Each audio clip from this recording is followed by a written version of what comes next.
राधे राधे।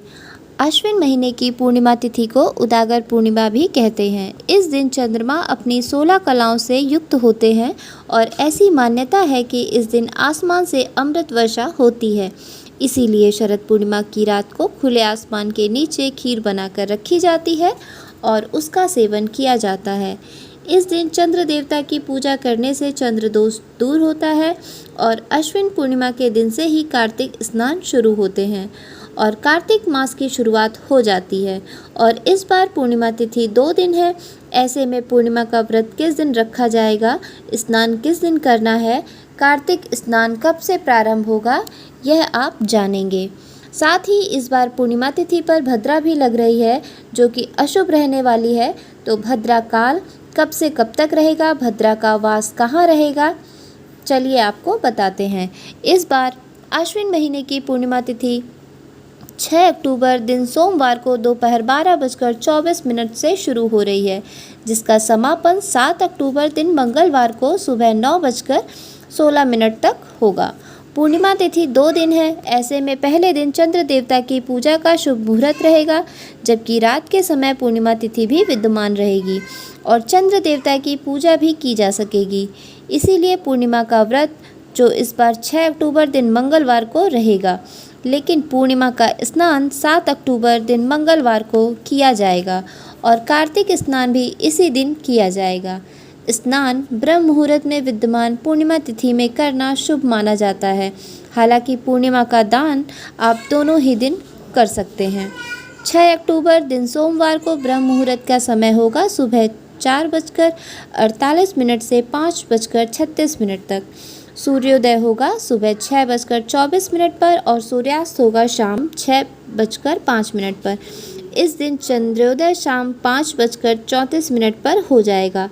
अमृतकाल रात 11:18 से देर रात 12:45 तक रहेगा।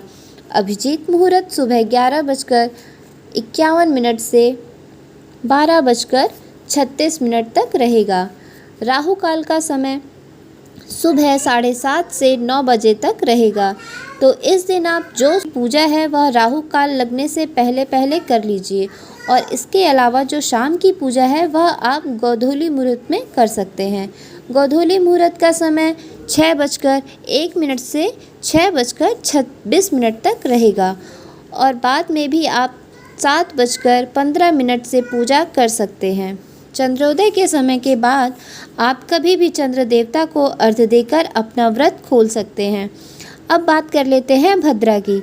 इस दिन दोपहर 12:23 से प्रारंभ हो जाएगी, यानी जब से पूर्णिमा तिथि लगेगी भद्रा भी लग जाएगी, जो देर रात 10:53 पर इसकी समाप्ति होगी। तो लगभग आधे दिन तक भद्रा रहेगी और इस बार भद्रा का वास मृत्युलोक में होगा और यह सभी कार्यों के लिए अशुभ मानी जाएगी, खासकर पूजा पाठ या कोई भी नया काम। बिजनेस की शुरुआत करना चाहते हैं, कोई भी नए काम की शुरुआत जैसे भूमि पूजन, नया घर आदि खरीदना हो तो इस दिन भद्रा लग रही है।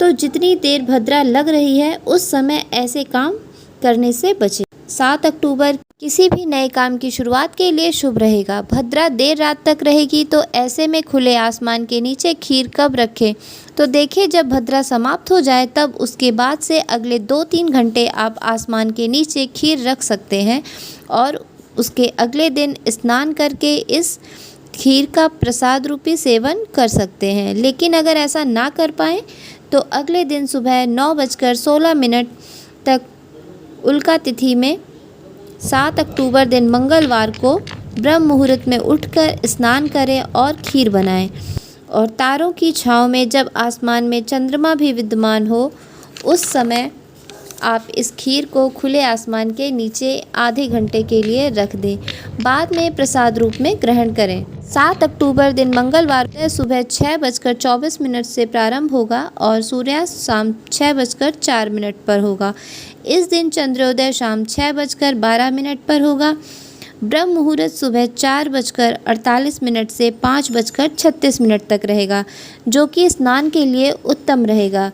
चंद्रोदय होगा शाम 6:12 पर और इस दिन राहु काल 3 बजे से 4 बजे तक रहेगा, ध्यान रखिएगा। 7 अक्टूबर को पूर्णिमा तिथि 9:16 तक ही रहेगी, तो पूर्णिमा का जो स्नान दान आदि है इस समय तक कर लीजिएगा। इस दिन अभिजीत मुहूर्त रहेगा सुबह 11:51 से 12:38 तक। श्री सत्यनारायण भगवान की पूजा आप इस बार 6 अक्टूबर को करेंगे। ये थी आज की जानकारी। उम्मीद है आपको पसंद आई होगी।